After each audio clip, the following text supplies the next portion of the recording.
18 কে 3 দিয়ে ভাগ দিলে উত্তর কত হবে? বলতে পারছো না? 18 কে 3 দিয়ে ভাগ দিলে 6 হবে।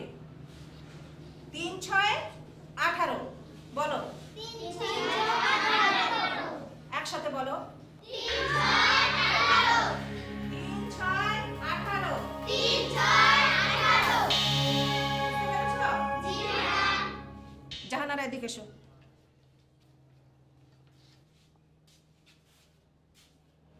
25 ভাগ 5 সমান সমান কত? বলতে পারছো না? সবাই বলো।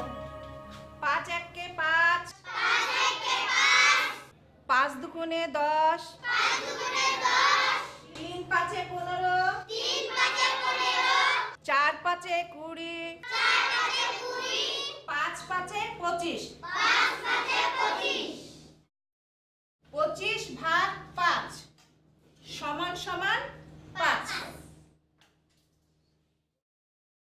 এবার সবাই বলো 25 ভাগ 5 সমান সমান 5।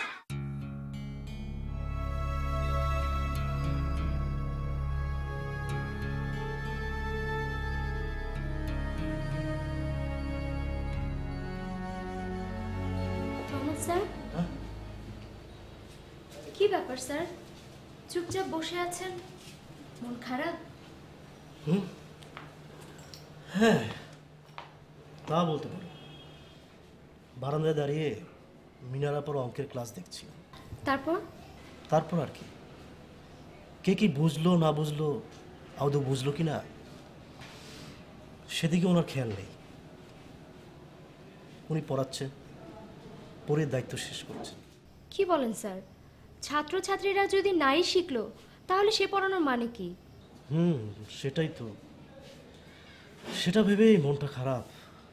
কি ব্যাপার রহমত স্যারের মন খারাপ? এমন আশ্চর্য ঘটনা ঘটলো কি করে? লাবণ্য তুমি কিছু জানো নাকি? তা কিছুটা জানি বলতে পারেন। তাই নাকি? কি ব্যাপার বলো তো?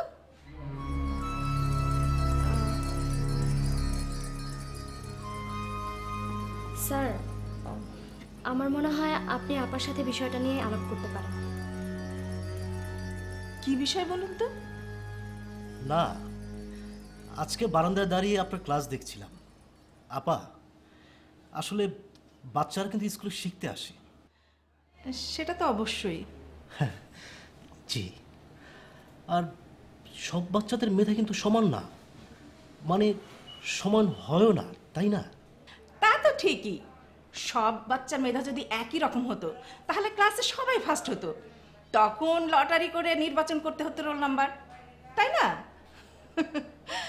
কিন্তু আমাদের কাজ হচ্ছে সব বাচ্চাদের শেখানো, যারা শিখতে গিয়ে পিছিয়ে পড়বে তাদের আলাদাভাবে শেখানো।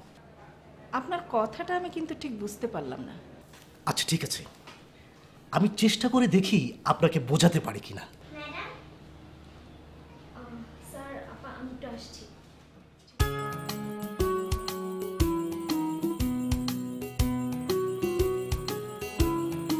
ম্যাডাম আমি তো চলে যাব।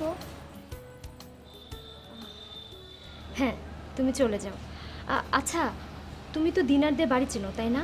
জি ম্যাডাম চিনি। আচ্ছা কাল স্কুলে আসার আগে তোমাকে নিয়ে আমি একটু দিনারদের বাড়ি যাব, ঠিক আছে? আচ্ছা আপা, আসসালামু আলাইকুম।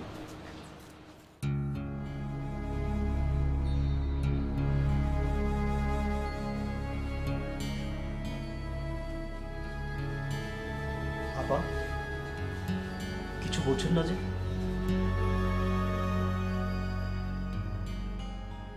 কি আর বলবো বলেন, বয়স তো কম হলো না, এতদিন ধরে পড়াচ্ছি, বদলাতে পারবো বলে মনে হয় না। আমাকে দিয়ে হবে না, যেভাবে পড়াচ্ছি এর বাইরে কিছু করতে পারবো বলে মনে হয় না।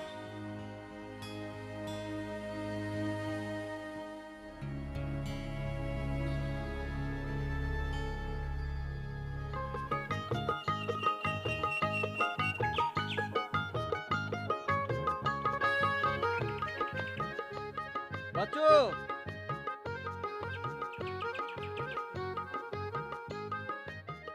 স্কুল ছুটি হয়ে গেছে বাজান? হ্যাঁ আব্বা, আচ্ছা কি শিখছো বাজান? শিখছি তো আব্বা, কিন্তু কিন্তু কিন্তু কি বাজান? কিন্তু গেলে তো চলবো না।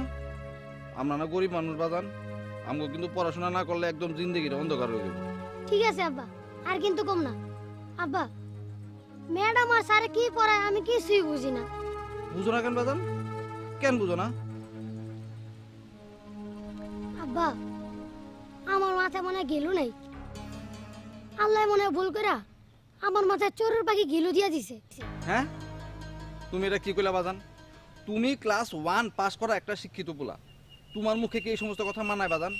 তুমি কিন্তু আর কোনোদিন এই সমস্ত কথা কইবে না, ঠিক আছে? ল বাই দে।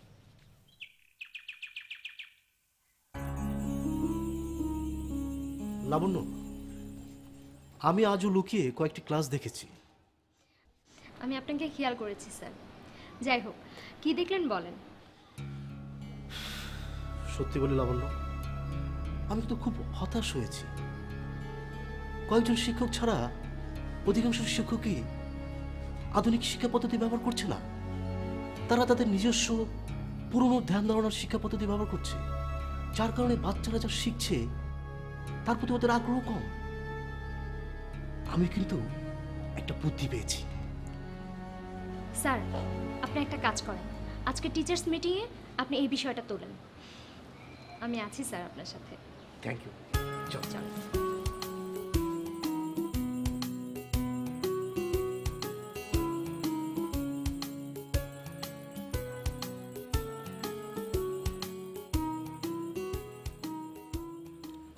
আপনারা সবাই জেলা শিক্ষা অফিসার সাহেবের চিঠিটা তো শুনলেন। এখন থেকে আমরা সেই মোতাবেক আমাদের স্কুল চালাবো। তবে আপনারা একটু ওই সিলেবাসটার দিকে একটু নজর দেবেন এবং দ্রুত শেষ করবেন, ঠিক আছে? আজকে তাহলে আমাদের সবাই এখানেই আমরা শেষ করি। হ্যাঁ বলেন লাবণ্য। রহমত স্যার কিছু বলতে চান। হ্যাঁ রহমত সাহেব বলুন। স্যার, আসলে আমরা যে ছাত্রছাত্রীদের পড়াই, মানে কোনো একটা বিষয় নিয়ে পাঠদান করি, আমরা কিন্তু ঠিক বুঝতে পারি না ওরা বিষয়টা কতটা আগ্রহ নিয়ে শিখছে। মানে আমাদের পাঠদানে কোনো সমস্যা বা ত্রুটি বিচ্যুতি আছে কি না। আমাদের মনে হয় এই বিষয়টা নিয়ে একটু ভাবা উচিত। ভালো কথা। তো এই ব্যাপারে আপনার কি কোনো সাজেশন আছে? না স্যার, ঠিক সাজেশন না, আমি একটা বুদ্ধি বের করেছি। বলেন কি বুদ্ধি? স্যার ধরেন যদি এমন করা যায় যে কোনো একজন শিক্ষক ক্লাস নিচ্ছেন, তখন ওই ক্লাসের ছাত্রছাত্রী ছাড়াও আমরা সব শিক্ষক সেখানে উপস্থিত থাকলাম। আমরা সব শিক্ষক ক্লাসটা পর্যবেক্ষণ করলাম এবং ছুটি শেষে সবাই মিলে এটা নিয়ে আলোচনা করলাম, মানে ক্লাসটা কতটুকু আকর্ষণীয় ছিল, কি করলে আরও ভালো করা যেত, এইসব আর কি। স্যার, আমার মনে হয় বিষয়টা করতে পারলে অনেক ভালো হবে। পাঠদানে আমার কোথায় ত্রুটি সেটা জানতে পারলে তবে তো আমি আমার ত্রুটিগুলো দূর করতে পারবো। তা তো বুঝলাম, কিন্তু করবেন কখন? স্যার, আমার মনে হয় বৃহস্পতিবার ছুটি শেষে একটা বিশেষ ক্লাস নেওয়া যেতে পারে। সরি স্যার, বৃহস্পতিবার আমার একটা জরুরি পারিবারিক কাজ আছে। আমি স্যার স্কুল ছুটির পর কিছুতেই থাকতে পারবো না। স্যার, আমি একটা কথা বলতে চাই। হ্যাঁ বলুন মিনার আপা। কিছু মনে করবেন না স্যার, আমি এত বছর ধরে মাস্টারি করছি, আমি যেভাবে পড়াই সেটাই আমার নিয়ম। আমি এর বাইরে যেতে চাই না, আর যেতে পারবো না। না আপা, মানে যাতে বাচ্চারা আরো মনোযোগী হয়, লেখাপড়ায় আরো ভালো করে। আই এম সরি লাবণ্য, আমি এ কথা মানতে পারছি না। আমি আমার সাধ্য মতো পড়াচ্ছি, তাছাড়া আমার ঘর সংসার আছে, আমি এক্সট্রা সময় দিতে পারবো না। আচ্ছা ঠিক আছে, আপনারা আমার কথা শুনুন। লাবণ্য এবং রহমত স্যার, আপনারা দুজনে মিলে একটা পাঠ পরিকল্পনা তৈরি করুন। আগামী বৃহস্পতিবার সেটি আপনারা উপস্থাপন করবেন এবং আমরা তখন আমাদের মতামত দেব, ঠিক আছে? তবে এটি উপস্থাপনের সময় ক্লাসে আপনারা সবাই উপস্থিত থাকবেন। সকলের উপস্থিত থাকাটা অত্যন্ত জরুরি বলে আমি মনে করি। তবে কারো যদি কোনো জরুরি কাজ থাকে সেটি বিবেচনা করা যেতে পারে,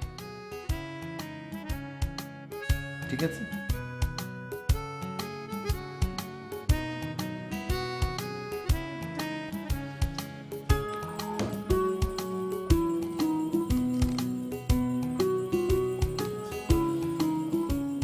বুঝলেন স্যার, আমি ঠিক করেছি ক্লাস 3 গণিত ক্লাস।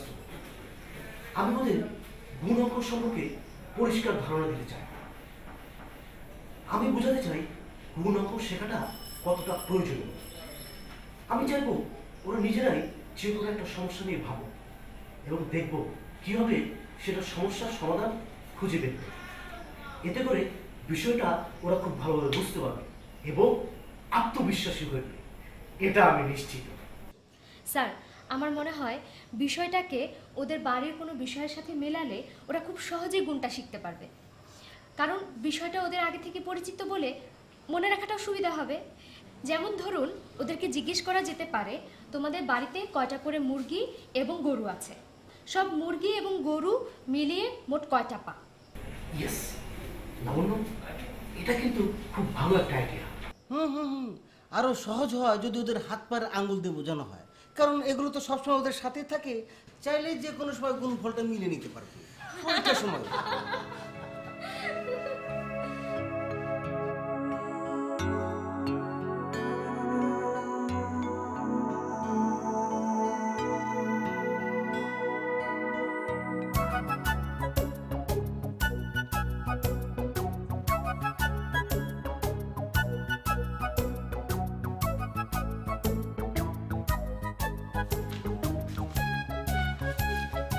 স্যার, আপনি রেডি? হ্যাঁ প্রায়, তুমি যাও, আমি এখানে আসছি। আসসালাম, তোমার সবাই বসো।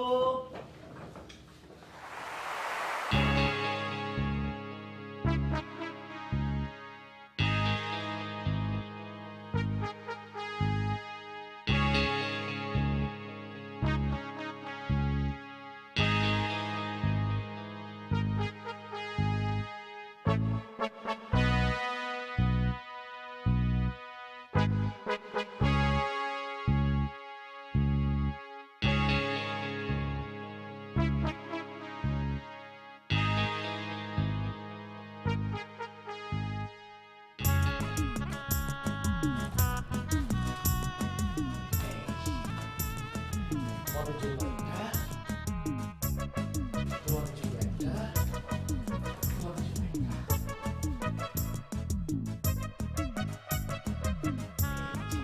তোমাদের একটা,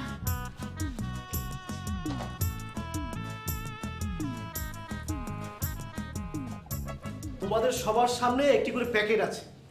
এই প্যাকেটে মার্বেল আছে, কিন্তু কতগুলো মার্বেল আছে সেটা কিন্তু আমি জানি না। তোমাদের কাজ হচ্ছে এই মার্বেলগুলো গুনে বলতে হবে কতগুলো মার্বেল আছে। পারবে না তোমরা?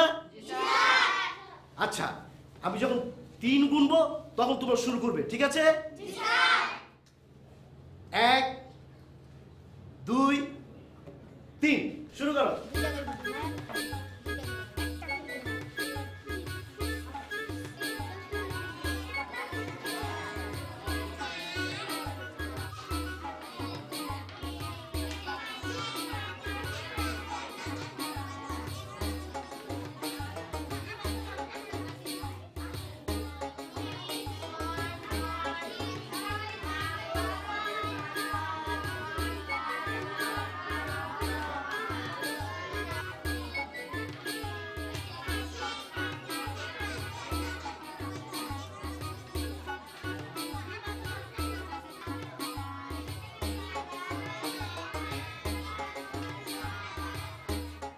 সবার গোনা শেষ? কয়টা মার্বেল আছে? 18টা। ভালো, খুব ভালো। তন্নি, তুমি কয়টা করে গুনেছো? স্যার 2টা করে। 2টা করে। তাহলে তোমার কয়টা দল আছে? 9টা। 9টা। তাহলে কি দাঁড়ালো? 2টা করে কয়টা দল? 9টা দল। 9টা। কয়টা মার্বেল আছে? 18টা।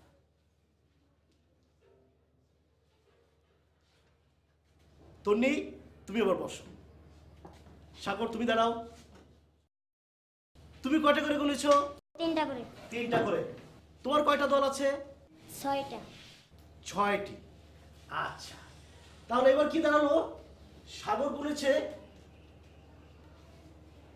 3টি করে। কয়টা দল? 6টা দল। 6টা। ষোল কয়টা হলো? 18টা।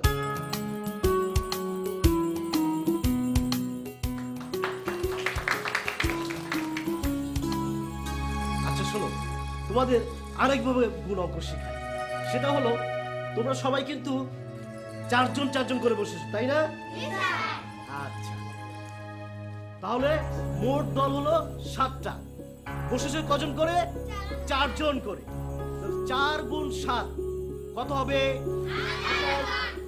আচ্ছা আজিজ, তুমি দাও। আমরা যে 28 জন আছি, এটা কিভাবে বের করলাম? এক এক দলে 4 জন করে বসছি। প্রায় 7টা দলে 7টা দল আছে। 7টা দল আছে। জি স্যার। 4 আর 7 গুণ করলে কত হয়? 4 7 28। 4 7 28। আজিজ কি ঠিক বলেছে? তাহলে আজিজের জন্য আমরা তালি দেই।